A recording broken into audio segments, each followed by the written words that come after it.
British Airways की flight 5390 दौरान प्रवास तकरीबन 17,000 फीट पर उड़ान भर रही थी। अचानक जहाज़ का कॉकपिट का सामने का विंड स्क्रीन टूट गया और पायलट उड़ता हुआ कॉकपिट की खिड़की यानी विंड स्क्रीन से बाहर निकल गया। खुशकिस्मती से पायलट के पांव सीट में फंस गया और 22 मिनट तक जहाज़ इमरजेंसी की सूरत हाल में रहा।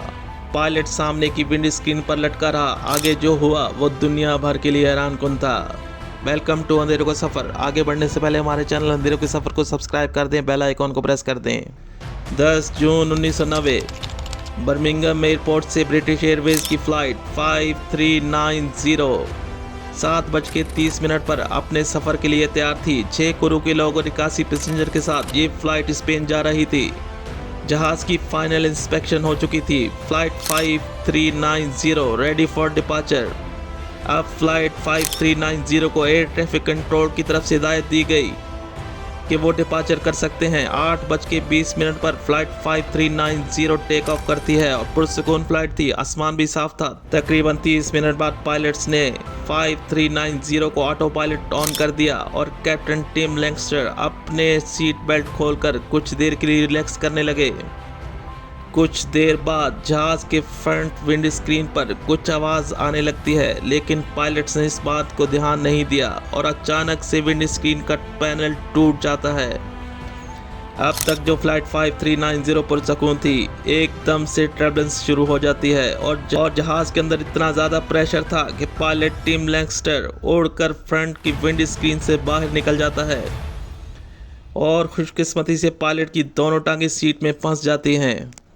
अब पायलट्स टिम लैंगस्टर आधा अंदर और आधा बाहर था। याद रहे ये जहाज़ 17,000 फीट पर था। बाहर का टेम्परेचर -10 के करीब था। बज़ाहिर पायलट का बचना नामुमकिन था। एक तो ऑक्सीजन की कमी और दूसरा टेम्परेचर -10। अब फर्स्ट ऑफिसर एलिस्टर एचिसन ने जहाज़ को फ़ौरन कंट्रोल करने की कोशिश की और 2 फ्लाइट अटेंडेंट ने कैप्टन टिम लैंगस्टर की टांगें पकड़ी हुई थी। अब जहाज़ को इमरजेंसी लैंडिंग करवानी थी। जहाज़ के अंदर पैसेंजर की हालत बिगड़ रही थी। ऑक्सीजन की शदीद कमी हो रही थी। फर्स्ट ऑफिसर ने कंट्रोल टावर से रब्ता किया, इमरजेंसी लैंडिंग की इजाज़त मांगी।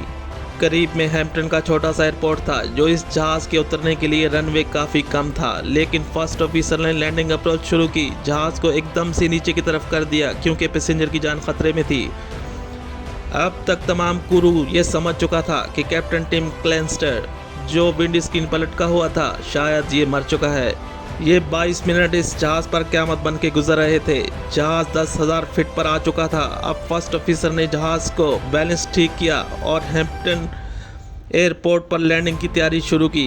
इसका आप सोच सकते हैं इस वक्त क्या मंजर होगा, कितना खौफनाक होगा कि एक जहाज़ लैंडिंग करने जा रहा है, इसका कैप्टन विंड स्क्रीन पर लटका हुआ है। अब फर्स्ट ऑफिसर एलिस्टर के सामने वो रनवे था जो इस जहाज़ के हिसाब से लैंडिंग के लिए छोटा था, लेकिन एलिस्टर ने जहाज़ की स्पीड को कम कर दिया जिससे इस जहाज़ ने छोटे से रनवे पर लैंड कर दिया और यूं ये ब्रिटिश एयरवेज की फ़्लाइट 5390 हैम्पटन एयरपोर्ट पर लैंड हो चुकी थी।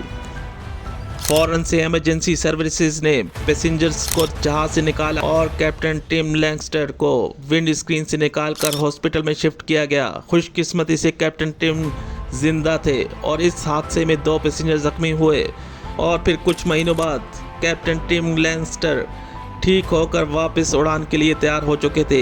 इस हादसे की तहकीकात शुरू हुई तो मालूम हुआ कि विंड स्क्रीन के पैनल को गलत बोल्ट्स से जोड़ा गया था, जो बोल्ट्स विंड स्क्रीन के नहीं थे। इस हादसे के जिम्मेदार जहाज़ के ग्राउंड इंजीनियर्स को ठहराया गया, जिनकी एक छोटी सी गलती की वजह से यह हादसा हुआ और वो गलती थी विंड स्क्रीन के स्क्रू जो गलत लगा दिए गए थे। ये थी ब्रिटिश एयरवेज 5390।